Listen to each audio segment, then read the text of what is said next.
Bonjour, aujourd'hui je vous présente ce qu'il faut savoir avant de créer son entreprise, avant même d'avoir l'idée d'aller voir le banquier pour lui demander ce qu'il faut faire. La première question qu'il faut se poser, c'est: êtes-vous vraiment un futur chef d'entreprise?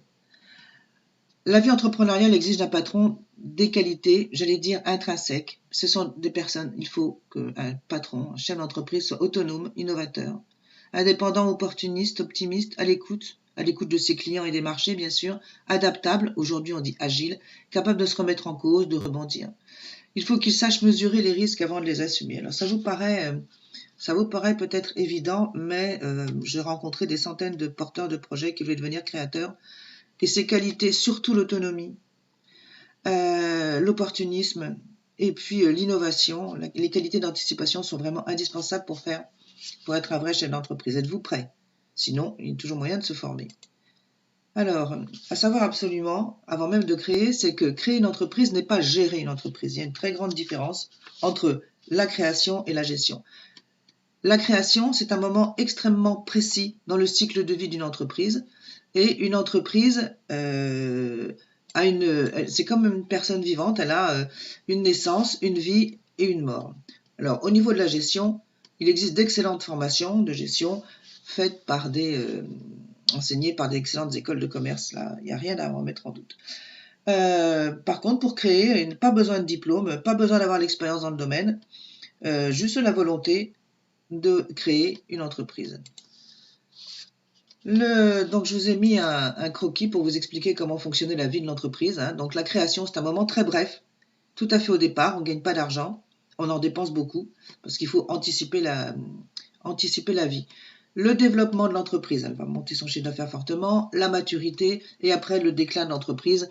Faut vendre, fermer ou trouver une innovation pour rebondir, donner un coup de pied dans le fond de la piscine. Donc, la création, un moment très bref, la gestion, c'est tout le reste de l'entreprise. Et ça, c'est important de le savoir avant même de commencer. Ensuite, est vrai que la création, c'est facile. C'est facile et difficile en même temps. C'est parce que c'est simple, en 5 minutes, vous pouvez créer une entreprise sous la forme de micro-entreprise. Mais c'est pas si simple que ça, parce que pendant que vous êtes en train de défiler le CERFA de création, on va vous poser la question, quels sont vos choix fiscaux, quel est le rythme de la déclaration de chiffre d'affaires, le domaine d'activité, etc. Donc ça, il faut l'avoir préparé avant. Et c'est compliqué, parce que c'est ensuite, après la création, qu'il faut développer l'activité commerciale.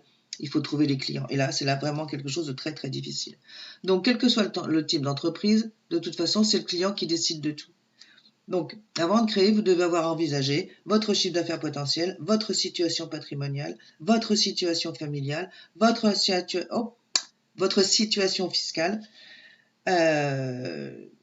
Par contre, la micro-entreprise est très facile à créer, mais est-ce que c'est bien le statut qui va convenir à votre entreprise, à votre future entreprise? Alors, pas d'improvisation, s'il vous plaît. Créer une entreprise ne se fait pas sur un coup de tête. Vous êtes fâché avec votre patron, vous décidez de créer hop, je m'en vais et voilà, je vais créer une entreprise. Non, créer se réfléchit, se prépare et suit un parcours bien précis. Vous avez une idée, donc il s'agit de la transformer en un projet chiffré et daté. Et là, ça commence à faire tilt parce que je parle de chiffres. La date, ça veut dire qu'il ne faut pas être trop pressé, il faut préparer avant. Donc vous êtes allé voir votre banque pour lui demander un prêt, et elle vous a dit, mais pas du tout, moi il me faut un business plan à la place. Donc le business plan Kesako, eh bien, on va voir que ça n'est pas uniquement, si vous allez sur Internet, vous allez rencontrer plein de fichiers Excel qui vont vous dire, voilà, il suffit de remplir les lignes, mais pas du tout. Il ne faut pas se lancer là-dessus, parce que c'est trop compliqué, et surtout, ça n'est que la partie émergée de l'iceberg. Alors, au moment de la création, donc, vous allez être obligé de créer un business plan d'ouverture. Moi, je l'ai fait en 3 parties. C'est le porteur de projet, la faisabilité économique, comment votre entreprise va gagner de l'argent, la faisabilité, c'est financière, c'est combien je vais gagner. Et c'est l'analyse de ces 3 points qui va pouvoir déterminer le choix des statuts, qui sera donc fonction de vous, du chiffre d'affaires, de l'éventuel TVA à récupérer, etc. Plus vous faites d'investissement, plus vous avez de la TVA à récupérer, donc vous avez intérêt à passer sous le système fiscal de la TVA. Et puis en plus, il y a des seuils de chiffre d'affaires qui vous obligent à le faire. Et enfin, donc vient le moment de la création administrative. Alors le business plan ne se résume pas à un tableau Excel. Moi, j'ai connu une banque qui a refusé un prêt à un créateur que je suivais, parce qu'elle estimait que l'implantation du magasin que le créateur avait choisi ne permettait pas de faire le chiffre indiqué dans le business plan. Donc ce n'est pas uniquement un problème financier. Alors surtout, moi je vous dis, faites-vous aider, ne restez pas seul et formez-vous à la création. Les entreprises accompagnées au moment de la création ont beaucoup plus de chances d'être pérennes. Par exemple, les entreprises accompagnées par Initiative France ont un taux de survie de 93% à 3 ans. C'est exceptionnel. Le taux de survie étant généralement de 50% sans accompagnement pour les micro-entreprises. En général, on peut dire qu'on a trouvé j'ai du mal à trouver ces chiffres parce que l'INSEE communique très peu dessus. On peut dire que l'accompagnement permet de mieux connaître son marché et de faire des prévisions beaucoup plus réalistes. La création, donc, c'est l'arrivée d'un parcours, comme une course cycliste, d'un parcours avec plusieurs étapes. Il faut surtout partir de la bonne pour arriver à la bonne. Le départ, c'est vous et l'analyse du marché. Alors voilà.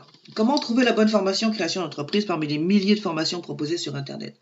Souvenez-vous, j'ai dit, pas besoin d'apprendre la gestion d'une entreprise, mais bien de réussir le moment unique de la création d'entreprise. Parce que créer sans se former vous mettra dans une situation potentielle d'échec. Le vocabulaire, les interlocuteurs, la façon de travailler, la diversité de la charge de travail en tant que patron sont tout à fait différentes. Tout est nouveau et très différent par rapport au statut de salarié qu'on peut avoir avant.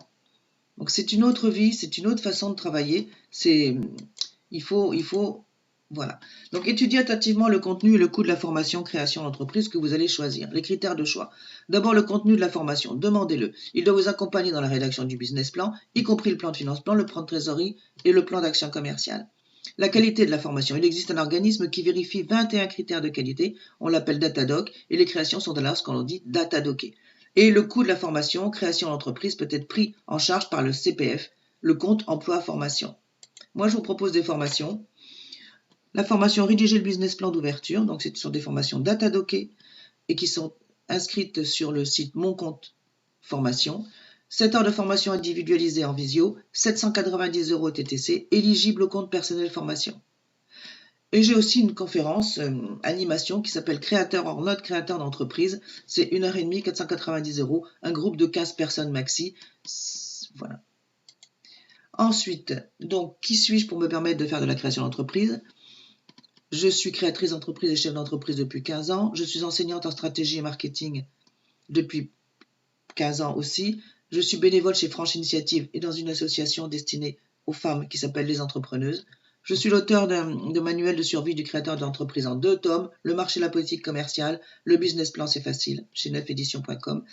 Vous pouvez, et je fais paraître des articles sur LinkedIn, où j'ai plus de 100 lecteurs à chaque fois, à chaque poste, sur FB qui s'appelle Coach Création d'entreprise, et j'ai une chaîne qui s'appelle YouTube Formation Création d'entreprise. Vous pouvez me retrouver bien sûr sur www.création-entreprise-pardd.com, dominique-delaporte-formation@gmail.com.